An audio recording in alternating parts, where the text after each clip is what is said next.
Everybody wants to know how to find a therapist. So we're bringing back an OG segment. The OG 17 will be like, oh, yeah. So get your Camaros out and tuck your jeans into your boots for Ben's music, whatever he's going to play.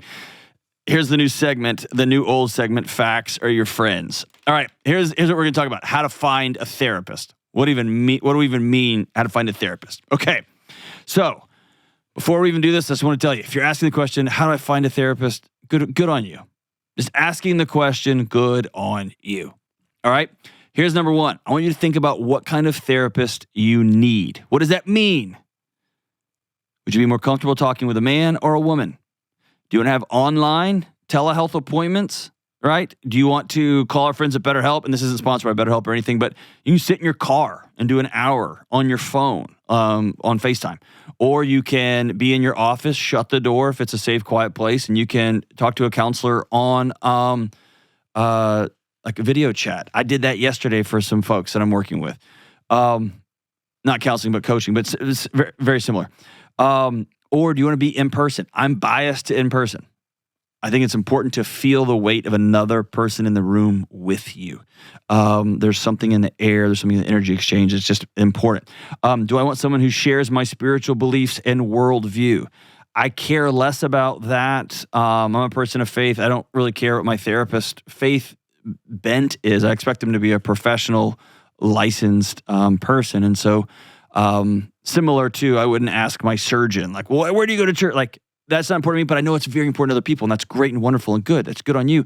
You get to decide that, do I need somebody who specializes in a special area? Grief, marriage, parenting, aging, trauma, abuse.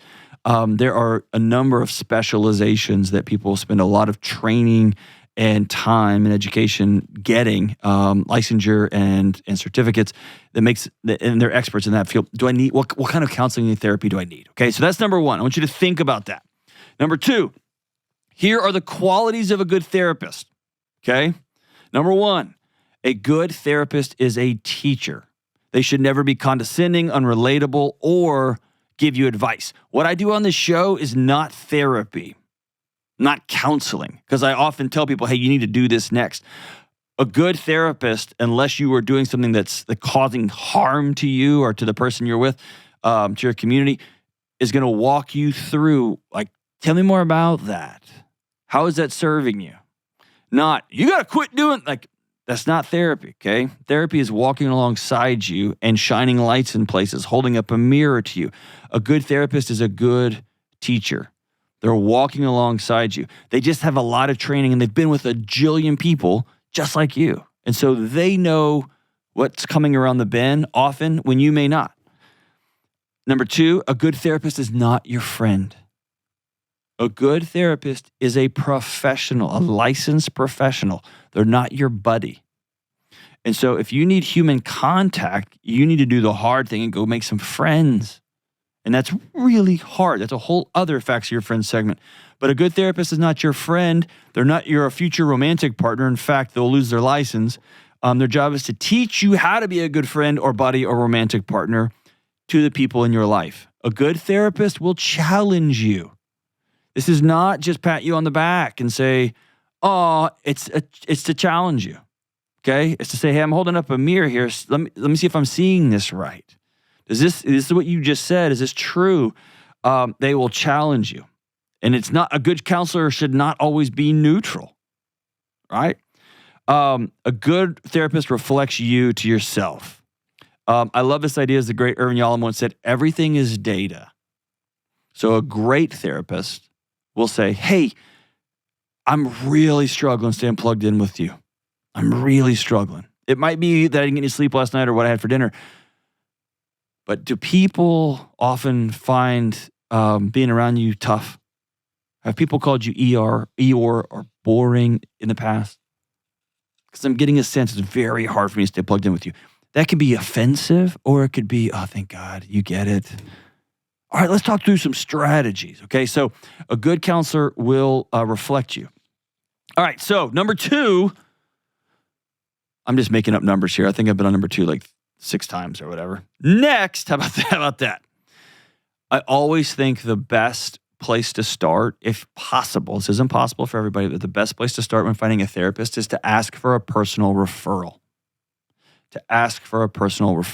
Do you know somebody? That's probably the most common in-person question I get. Hey, do you know somebody? Do you know somebody here? You know somebody here? I've been out of the game. When I was working in universities, I knew people all over the place, and my world really shrunk, actually, when I started this job. But I still know a handful of people, and I just was on the phone this morning with a friend who I referred to somebody here in Nashville, Tennessee, that I know and trust. And so ask your friends for somebody, for a referral, someone that they trust. They know you, and they know this therapist potentially. Number 3, check with your insurance to find an in-network provider if that is your economic situation. They may often, so let's say nationwide, most therapists, not most, many therapists have just gone to cash pay. What that means is their books are so full that they don't even take insurance. They don't mess with insurance. They're just $150 an hour or $225 an hour or $100 an hour or $50 an hour, whatever it is. They don't want to deal with it. And good on them. Dealing with insurance is a nightmare for therapists. Also, if you pay cash, you don't have to have a diagnostic code, meaning they don't have to diagnose you as some sort of something or other. They don't have to give you an ICD-10 code or a DSM diagnosis. If you get reimbursed by insurance, they have to put something down on a piece of paper that says this person, I'm seeing this person for this. So if you're paying cash, and often I'd pay in cash and say, I don't want any diagnostics anywhere on anything, and they'd be like, gotcha, cool. And other times I've gone in and said, I just need help, right? Help me out. But if you are somebody that has mental health providers on an HMO or PPO or whatever plan you happen to be on, they'll give you a list of people in your area. And just go through that list and see what the training is, see what their specialty is, and see are they a Christian counselor or a Jewish counselor or a Muslim counselor, or are they a man, or are they a woman, they specialize in trauma or whatever, and let that be a way you can kind of curate your list. Number 5, or 4, whatever it happens to be, search online. You can go to the American Psychological Association, the APA, Association for Marriage and Family Therapy. Psychology Today is a great resource. You can put it in your zip code, Psychology Today, and you can get online, put in your zip code, and it will tell you, just give you a massive list of the people in your area. That's a great place to start if you don't have personal referrals. And if you are struggling financially, just too expensive. And by the way, it is very expensive. Navigating all of it, check into local resources. Here's a few places. Number 1, community centers. Think YMCA, state-run organizations. They often have low-cost counselors or free mental health resources or free groups. And by the way, group counseling is a tremendous resource. So if they have free groups for trauma recovery, for child loss, for divorce, check them out. They also have those at your local churches as well. Another place in local resources that is low cost, reduced cost, or in some cases free is universities. If you're a student at a university, you should have access to mental health professionals for free or significantly reduced rate. They're not really free. They're bounded into your tuition. So you give them a bajillion dollars for tuition and they give you counseling. And also, many graduate programs will connect you with one of their graduate interns. And I hear this a lot. I don't want a graduate intern. Listen, I was a graduate intern. I saw clients, and I had to talk through with multiple professionals who were supervising clinicians. What does that mean? That means as a client, you got multiple people looking at your situation. What an amazing blessing. And I was amazingly inexpensive, because I was a student, right? So if you are in a community with a university and there is a counseling program, a marriage and family therapy program, a social work program, an addiction counselor program, any number of community mental health program, they're gonna have, all those graduate students are gonna have to go get hours. And many of them set up clinics for low or no cost therapy. Great place to check out. Your workplace might offer some benefits. I work here at Ramsey Solutions. Ramsey pays a chunk up to 10 sessions. That's a great resource and benefit. Yours might, and churches usually have counselors or trained pastors on staff who'd be happy to meet with you. Unfortunately, I've spent a lot of my career unwinding some stuff because sometimes people are great preaching ministers or they're great pastors in certain areas, but they are not good in other areas, and they just give advice that's not always great. So I would ask at your local church, is there training here? Do you have a counseling program? Do you have licensed counselors on staff or people you have available? And that can be a great place. All right, as we're wrapping this thing up, so those are some ways, some places to find a therapist, some places you can go. Here's some inside baseball. When you get a counselor, or you're about to take the leap and go meet with a new therapist, here's some questions I want you to consider asking. Okay, logistically, number one, do you accept my insurance? Number two, can I afford your rates, or do you have something called a sliding scale? Many therapists have a sliding scale. Number three, do you think you can help me in my particular challenges? Okay. Number four, do both of us think this is a good fit? A great therapist will say, here's a good example. I've talked about this on the show. When I had a little baby, after multiple miscarriages and I was doing crisis response, I was not good showing up in situations where young infants had passed away or had really traumatic things happen. I was no good. My nervous system was a razor's edge for young babies. It wasn't good for me. So ask your therapist, are we going to be a good fit? Is this a good season for us?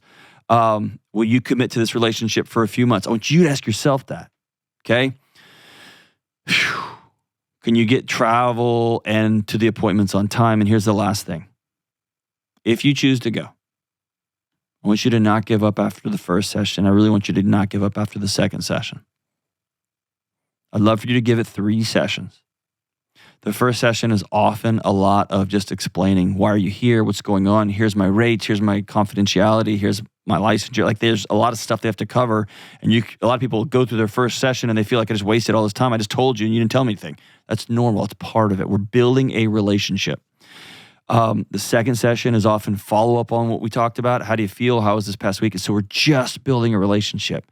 And often the middle to the end of the second session into the third session is when we start getting into the meat of stuff. Okay, so give it a little bit of time. And here's what all of the data tells us.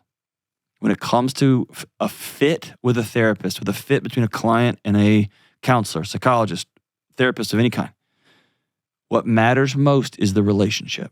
Not where they went to school, not what their training is, not whether they're a counselor or a marriage and family therapist. But can you and I sit in a room and be honest with each other? That's what matters.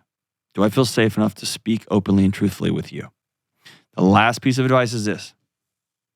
For God's sake, do not go to counseling if you're not going to tell the truth.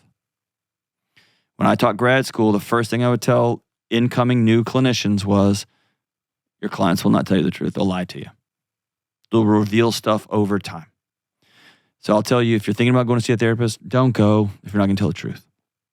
If you're ready to be open and you're ready to lay it all out on the table and say, will you walk with me? Go all the way. So that's it. That's how to find a therapist, some questions you should ask about finding a therapist, some things you should consider when finding a therapist, and some places where you can find therapists, psychologists, counselors, social workers, all of it, everybody.